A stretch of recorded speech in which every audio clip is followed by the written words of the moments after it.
चेत उनको आदिवासी सूर्य नारायण हांसदा आज बहु साव को ताहेना से बांग को ताहेना नोंडे मामला अड़ी जुदा कना को बीजेपी पार्टी रहे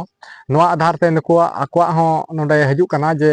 ओना हिसाब ते खानदानी नेलगो कना जुदी नुई सूर्य नारायण हांसदा आज बहु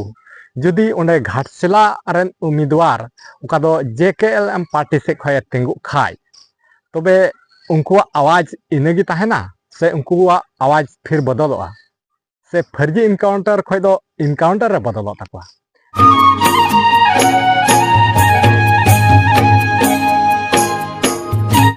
जोहार सनाम को सगुन आतान दाराम पे अंतर अरसी रे आरजाव लका सर सेटेरना आपे को समारे तिहिना नवा नवाना वीडियो रे तबे खान दिसम रन सनाम नेल बहा को तिहिन दो अब नवा वीडियो रेबन चर्चाया जे उका दो घाटशिला विधानसभा रे उपचुनाव बारेते नितो अब जो बन बड़ा गया बिहार रे विधानसभा चुनाव में और उना बिहार रे विधानसभा चुनाव अड़ी जोरसोर उना रे तैयारी चला और थोड़ा दिन बाद खान कन गिन हा उना बिहार हो विधानसभा चुनाव हुआ और ओंडेना विधानसभा चुनाव साव साव तेगी नोंडे हो विधानसभा रेया गे उका दो घाटशिला विधानसभा रेया उपचुनाव हुआ और नोंडे झारखंड रे उका घाटशिला विधानसभा क्षेत्र रे उका उपचुनाव हुआ उना दो नोआ इयते हुआ जे उका दो ओंडे घाटशिला विधानसभा क्षेत्र रे उका दो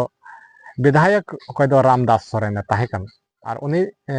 सुर दिन गी थोड़ा दिन लहा उनी बोंगा तलाव कना उनी बेंडाव कना और उना लकारे ओंडेना सीट नितो खाली गी मिना आदो उना लगित ते नितो ओंडे विधानसभा उपचुनाव हुआ आदो उना विधानसभा उपचुनाव उका दो घाटशिला रेया ओंडेना आम नेल लेखान नितो ओंडे कैंडिडेट उका दो JMM पार्टी खन हो और BJP खन हो बनार पार्टी खन बारिया कैंडिडेट मेना किना अपान अपिन पार्टी खन अपान अपिन कैंडिडेट मेना किना जहां दो उका दो JMM पार्टी खो एम नेल लेखान उका दो बोंगा तलायन रामदास सोरेन रेन लटुई कोड़ा सुमेश सोरेन ओंडेनी उम्मीदवार नुई मिनाया नुई ओंडेनी उम्मीदवार को बनाव किदिया JMM पार्टी खन और BJP पार्टी खन दो उका दो पूर्व मुख्यमंत्री चंपई सोरेन रेन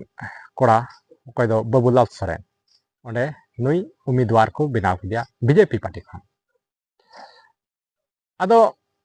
नोआ रेन नेल किया उका दो BJP पार्टी रेन अडी दिन खन को नोआ को मेने ताहेना जे उका दो JMM पार्टी रेन नुको दो नोआ राजनीतिक नोआ दो खानदानी को चलावदा नुको दो खानदानी जहां दो आज ओंडे राजाय ताहे कान खाय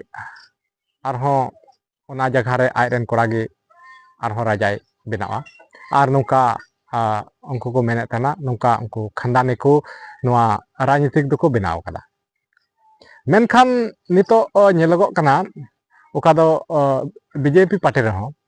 उका दो चंपई सोरेन हो उका दो नुई उका खने हेज कना नोआ पासे जतो हर बन बड़ाय गया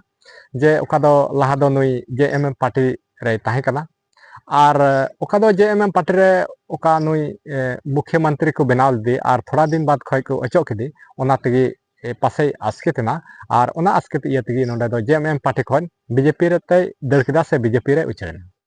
और उका दो नोआ नुई चंपई सोरेन नुई हो लहादम उका दो ओंडे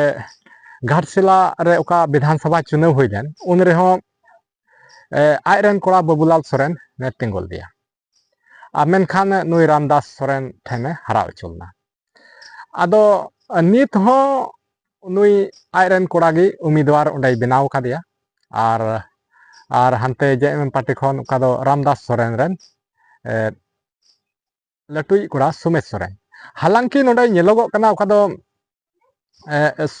रामदास सोरेन रेन कोड़ा सुमेश सोरेन नुई दो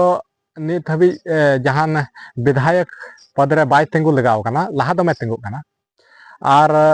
नोंडे हो नेल किया नोआ आधार ते नुकु BJP पार्टी रे हो नोआ आधार ते नुकु आकुआ हो नोंडे हजू कना जे ओना हिसाब ते खानदानी नेलगो कना जे लाहा ओका दो चंपई सोरेन रन कोड़ा बाबूलाल सोरेन नोय उम्मीदवार बनाव कना आदो नोंका लेकाते उनकुआ हो नोआ नेलोगो कना तबे खान आरहो मिटन नोआ खन नोआ बीजेपी और जेएम पार्टी खन आरहो अलावा नोआ खन आरहो एटागा पार्टी झारखंड लोकतांत्रिक पार्टी ओका दो जयरामा पार्टी नोआ खन हो ओंडे उम्मीदवार हजुक कना और नोआ रे लगित जहाँ नुई जयराम महतोआ नोआ पार्टी खन ओकटा उम्मीदवार बनावा तबे खान इने कतेत आरहो नोते लालमटिया क्षेत्र रेन ओका दो पुलिस फर्जी इनकाउंटर रे ओकाय गoj लेन सुरदिन सूर्य नारायण हंसदा उनीरेन जुरीताय उनी आज बहु जयराम महतो ठेने ᱧᱟᱯᱟᱢना और जयराम महतो ठेन ᱧᱟᱯᱟᱢ कते हुई दाड़िया उनी ओना घाटशिला खन उनी उम्मीदवार नोआ जयराम महतो पार्टी खाने हुई दाड़िया आदो नोआ नितो अडी आठ खबर पासनाव कना अडी आठ हर दुविधा रे मेना को जुदी नुई सूर्य नारायण हंसदा रेन आज बहु नुई जुदी ओंडेनी उम्मीदवार ओका दो नुई जयराम महतो पार्टी खने तेंगो खाय ओंडेनी उम्मीदवार बनाव खाय तबे नोंडे अडी जुदा ओंडेना नक्शा बदलोआ तबे नोंडे बीजेपी पार्टी हालत चे हुआ ओका दो लाहारे ओका सूर्य नारायण हंसदा इनकाउंटर हुईले उनरे नुई सूर्य हंसदा लगिते अडी आठ नुई न्याय नाम लगिते आवाज को रकाब लेदा और नुई गड़वा लगी अडी को कुरुमुटुलदा मेन लेदा को और नोआ को मेने थाना नोआ दो फर्जी इनकाउंटर कना आदो चेत जुदी नुई सूर्य नारायण हंसदा आज बहु जुदी ओंडे घाटशिला रेन उम्मीदवार ओका दो JKLM पार्टी से खय तेंगु खाय तबे उनकुआ आवाज इनेगी ताहेना से उनकुआ आवाज फिर बदलोआ से फर्जी इनकाउंटर खय दो इनकाउंटर रे बदलो तकवा नोआ अडी हुदिस रिया कथा कना से नोआ प्रतिक्रिया अडी नेनेल रिया जरूर कना आदो नोआ दो उन जुखे गे ना नेलोगोआ तीन जुखे नोआ पूरा कम्प्लीट हुआ जे ओका दो उनी सूर्य नारायण हंसदा आज बहु ओना JKLM पार्टी खय चुनावे लड़ाया नोआ जुदी कन्फर्म लेनखान तबे तबे गे बाडायोआ और नोआ कथा चे हुआ बांग हुआ ओना बुझे ᱧᱟᱢᱚᱜᱼᱟ आरहो इने बादरे आरहो कथा जानामो कना नोआ जे ओका दो मिटेन कुर्मी और आदिवासी तलारे उनको तलारे नोआ लड़ाई सिरजेव कान जनाम कान अडी उतर आदिवासी को हो नुकु नुई सूर्य नारायण हंसदा नोआ इनकाउंटर रे अडी उतर आवाज को उठाव लदा और नित हो जगह जगह ते नोआ आवाज को रकाबे कान गया आदो जुदी नुई सूर्य नारायण हंसदा रेन आज बहु जुदी नुई नोआ जयराम महतो पार्टी रे उनी ओंडे खन चुनावे लड़ाई कान खान चेत उनको आदिवासी सूर्य नारायण हंसदा आज बहु साव को ताहेना से बांग को ताहेना नोंडे मामला अडी जुदक कना नोआ मामला आबो जतो हर बन हुदिसे कान गया और बन बुझेवे कान गया नितो नुई ओकय दो जयराम महतो लाहारे नुई जयराम महतो अडी आठ हर को कुसियादे था आदिवासी को कुसियादे था मेनखान तिरे नोआ कथा जानामना जे ओका दो नोआ कुर्मी आदिवासी लगी रिया नोआ उनको आंदोलन को एहब केदा तबे गी नुई ओका दो जयराम महतो चेतान रे हरा विश्वास चाबायना और नितो ओका दो नुई सूर्य नारायण हंसदा आज बहु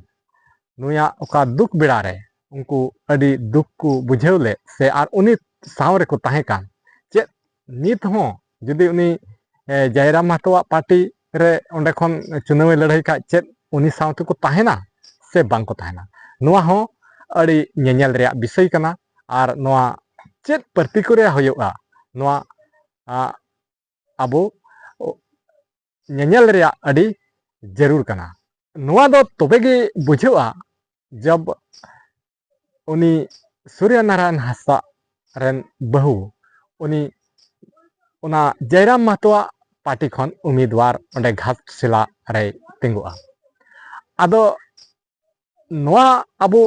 तंगी रेबोन तहना नेनेल रेबोन तहना जे उना घाटशिला उपचुनाव रे नितो उनी उम्मीदवार तहना से बाय तहना ओंडे उनी जयराम महतो उनी ओंडे खय उम्मीदवार बनाव दी कना से बाय बनाव दी कना जुदी उम्मीदवार बनाव दी कान खाय तबे दो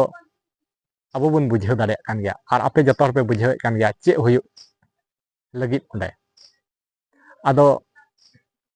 ने निये कथा गे तेहिं दो चे स्थिति हुयुआ चे लेका हुयुआ नोआ आपे आपे हुदिस ते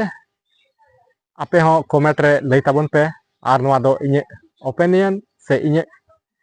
हुदिस लेकाते से इᱧ बुझावे कान लेकाते उनका लेकाते नोआ कथा लई साडी केदा और इन दोहो केदा आदो आपे हो आपे राय आपे हुदिस कमेंट रे लई ताबन पे और तेहिं दो ने निनगी निन हरिगी अब जतो हर तंगी तड़ा रे बोन तहना जे ओकोया ओका स्थिति हुयुक कना और ओंडेनी उम्मीदवार जयराम महतोआ पार्टी खन ओकोये तहन कना नोआ अब तंगी तड़ा रे बोन तहना जुदी नुई सूर्य नारायण हांसदा रेन बहुई जुदी उम्मीदवार तहन खान तबे अब बन बुझाव दाड़े कान गया अड़ी लेकान कथा हुई दाड़ेआ और निया साथगे तेहिया वीडियो दो नोडे गिन मुचाद का कान ताबोना और आरहो ना अड़ी उसरा गे तायम वीडियो रे बोन नेपामा मा तेहिं दो इनागी सनाम को इन पाटा से खन मुचाद रे जोहार।